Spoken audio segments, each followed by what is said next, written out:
আচ্ছা, আজকে আমরা কি নিয়ে আলোচনা করব? আজকে আলোচনা করেছে গুগল অ্যাডস নিয়ে, ঠিক আছে? আচ্ছা, গুগল অ্যাডস এর ভিতরে কি কি নিয়ে আলোচনা করবো এটা প্রথমে আগে ওভারভিউ নিয়ে নিই। প্রথমে জানবো যে গুগল অ্যাডস কি, মানে অ্যাডস কি জিনিস, তারপরে জানবো যে গুগল অ্যাডস কি, তারপর হচ্ছে আমরা একটা গুগল অ্যাডস এর অ্যাকাউন্ট ক্রিয়েট করব, তারপর হচ্ছে গুগল অ্যাডস অ্যাকাউন্ট, তারপর হচ্ছে অ্যাডস অ্যাকাউন্ট ক্রিয়েট, ঠিক আছে? আচ্ছা, দুইটা আলাদা জিনিস আমরা শিখবো। এরপরে কি আছে, আমরা অ্যাডস অবজেক্ট সম্পর্কে জানবো, তারপর হচ্ছে ক্রিয়েট গুগল অ্যাডস, একটা অ্যাডস ক্রিয়েট করা শিখবো, তারপর হচ্ছে অবজেক্ট সিলেকশন করা শিখবো, তারপর বিডিং স্ট্যাটাস শিখবো, অডিয়েন্স টার্গেটিং শিখবো, লোকেশন টার্গেটিং শিখবো, এবং অ্যাডস পাবলিশিং এন্ড রিপোর্টিং, মানে অ্যাডস লাস্টে পাবলিশ করব এবং এটা রিপোর্ট সম্পর্কে জানবো, ঠিক আছে? আচ্ছা, তাহলে আজকের ক্লাসে আমরা কি শিখবো? আজকে আমরা শিখবো হচ্ছে আমাদের গুগল অ্যাডস কি, ঠিক আছে? প্রথমে আমরা জেনে নিই অ্যাডস কি। অ্যাডস হলো এমন একটা সিস্টেম, যে সিস্টেমের মাধ্যমে আমরা অর্থ প্রদানের মাধ্যমে আমাদের প্রোডাক্ট কিংবা সার্ভিস মানুষের কাছে বেশি বেশি পৌঁছাতে পারি। কেমন ভাবে? মনে করেন গুগলের কাছে হিউজ পরিমাণে অডিয়েন্স আছে, ঠিক আছে? গুগলের কাছে মনে করেন যে 10 লাখ 15 লাখ 20 লাখ অডিয়েন্স আছে, তখন আমার কাছে তো অডিয়েন্সটা নাই। আমি কি করলাম, গুগলকে টাকা দিলাম, আচ্ছা ঠিক আছে ভাই, যে আমার এইরকম টাইপের অডিয়েন্সটা লাগবে, আমি তোমার এত টাকা দিলাম, তুমি আমার এই প্রোডাক্টটা এদের কাছে মার্কেটিং করে দাও কিংবা পৌঁছে দাও, ঠিক আছে? তো গুগলটা হচ্ছে এই এটাকে বলা হচ্ছে অ্যাডস, ঠিক আছে? আর what is Google ads, same কাজটাই যখন আমরা গুগলের মাধ্যমে করব সেটাকে বলা হচ্ছে গুগল অ্যাডস, ঠিক আছে? তো আজকে আমাদের কাজ কি, আমাদের একটা গুগল অ্যাডস অ্যাকাউন্ট ক্রিয়েট করা লাগবে। গুগল অ্যাডস অ্যাকাউন্ট ক্রিয়েট করা কিন্তু অনেক কমপ্লিকেটেড একটা বিষয়, ঠিক আছে? অনেকে কিন্তু প্রথমবার দেখে বুঝতে পারবে না, মাথায় রাখেন। অনেকে কিন্তু প্রথমবার দেখার পরেও গুগল অ্যাডস অ্যাকাউন্ট ক্রিয়েট করতে পারবেন না, একটু ঝামেলা মনে হবে আপনার। তবে আপনি যদি প্র্যাকটিস করেন তাহলে দেখবেন একবার দুইবার করার পরে আপনার ঠিক হয়ে গেছে, ঠিক আছে? আপনি যদি এটা শিখে নেন, প্রথমে আজকে এটাই সবাই ভুল করবেন, আজকে দেখবেন কাজ করার পর প্র্যাকটিস করার সময় দেখবেন এটা অনেক ভুল করবেন, ঠিক আছে? আচ্ছা, গুগল অ্যাডস অ্যাকাউন্ট ক্রিয়েট করার জন্য যেতে হবে কোথায়? ads.google.com, ঠিক আছে? এখানে গেলাম। এখানে যাওয়ার পরে আমাদের দেখেন গুগল অ্যাডস অ্যাকাউন্টে যে মেইন মানে প্রথমে ফার্স্ট লুক যেটা, সেটা চলে আসবে, ঠিক আছে? আমাদের এখানে কি করতে হবে, সাইন ইন কিংবা স্টার্টে ক্লিক করবেন, সমস্যা নেই, কোনো প্যারা নেই, ঠিক আছে? জাস্ট আমরা স্টার্ট নাও ক্লিক করলাম।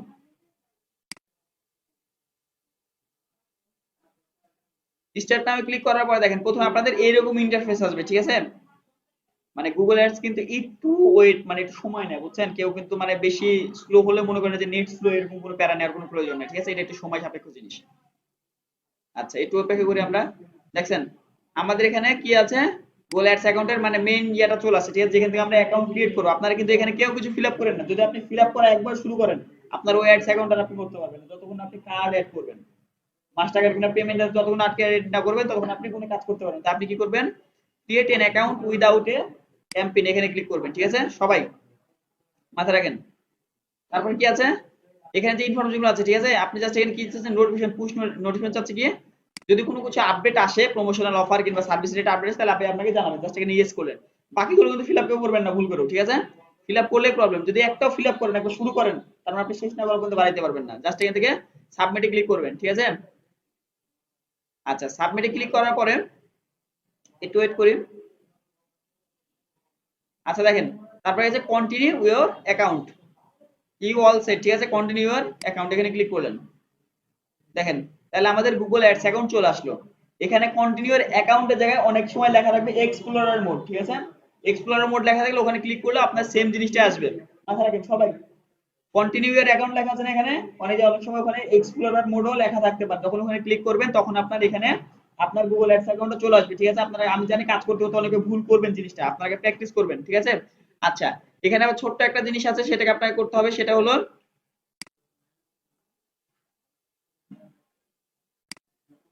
তাহলে এবার আমরা একটা জিনিস করা লাগবে কি, সেটা হচ্ছে আমাদের নাম দেওয়া লাগবে, ঠিক আছে? সেটা জাস্ট এখান থেকে আমরা কি করব, টুলসে যাব, টুলসে থেকে জাস্ট আমাদেরকে খুঁজে বের করতে হবে অ্যাপিয়ারেন্স কোথায় আছে, ঠিক আছে?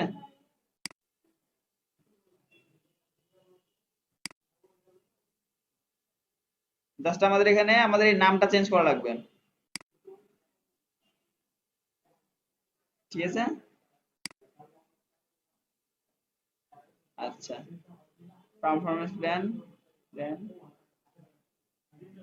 আচ্ছা দেখেন আমাদের এবার কি করতে হবে, আমাদের অ্যাডস অ্যাকাউন্টের যে এই কোডটা আছে না, আমরা কিন্তু সবসময় নর্মালি এই কোড দিয়ে চিনতে পারবো না, ঠিক আছে? যদি আপনার একসাথে অনেক করে অ্যাডস অ্যাকাউন্ট আপনি একসাথে চালান, তাহলে আপনার মনে রাখতে খুবই প্রবলেম হবে যে আমার ads account, main ads account কোথায়, ঠিক আছে? আপনার কিন্তু খুঁজে বের করতে অনেকটা প্রবলেম হয়। তখন আপনি কি করতে হবে, আপনাকে চাইলে প্রত্যেকটা অ্যাডস অ্যাকাউন্টে আপনি নাম দিতে পারেন। আগে অ্যাডস অ্যাকাউন্টের নাম দেওয়ার অপশন ছিল কি, এখানে টুলস অপশন ছিল, টুলস থেকে প্রিফারেন্স ছিল, প্রিফারেন্স থেকে আমরা চাইলে নাম চেঞ্জ করতে পারতাম। তবে যেহেতু আপডেট আসছে, আপডেটটা আমরা এই ক্লাসে ফার্স্ট মানে আমি এখনই দেখলাম যে জিনিসটা আপডেট আসছে, ঠিক আছে। আচ্ছা এবার আমরা কি করব, জাস্ট এখান থেকে অ্যাডমিন আছে না, অ্যাডমিন এখানে ক্লিক করলাম। অ্যাডমিনে ক্লিক করার পর প্রিফারেন্স, এটা কিন্তু আগে টুলস এর ভিতরে ছিল, এখন এটা দিয়েছে কার ভিতরে, অ্যাডমিনের ভিতরে, ঠিক আছে। প্রিফারেন্স ক্লিক করার পরে যে দেখেন আপনার অ্যাকাউন্ট নেম, আপনি জাস্ট এখানে আপনার অ্যাকাউন্টের নামটা দিবেন, জাস্ট আপনার মনে রাখার জন্য, ঠিক আছে। এই কোডের পাশাপাশি যাতে নামটা থাকে আপনি মনে রাখার জন্য, হ্যাঁ আমার এই ক্লায়েন্টের অ্যাকাউন্ট, বোঝার জন্য যে আমার এই ক্লায়েন্টের অ্যাকাউন্ট, কিংবা এই ক্লায়েন্টের অ্যাকাউন্ট আপনি ক্লায়েন্টের নাম দিতে পারেন, কিংবা যে কোনো ভাবে আপনি যাতে মনে রাখতে পারেন, ঠিক আছে। আপনার যেহেতু মিনাজু, তো আমি মিনাজু লিখলাম, ঠিক আছে, মিনাজুর বানান, ঠিক আছে।